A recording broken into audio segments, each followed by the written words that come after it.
Okay, here's exercise 10, extra credit portion. So in addition to the UFO moving left and right, I made it to where the UFO also moves up and down.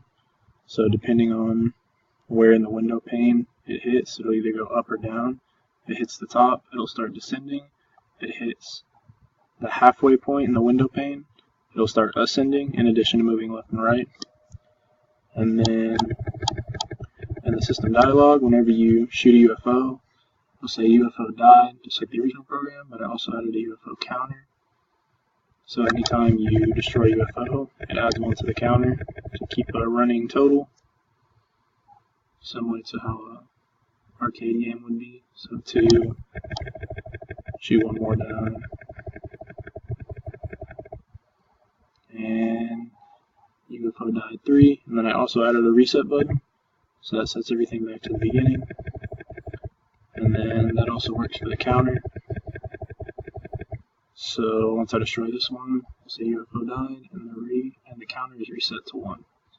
And then quit exits the program.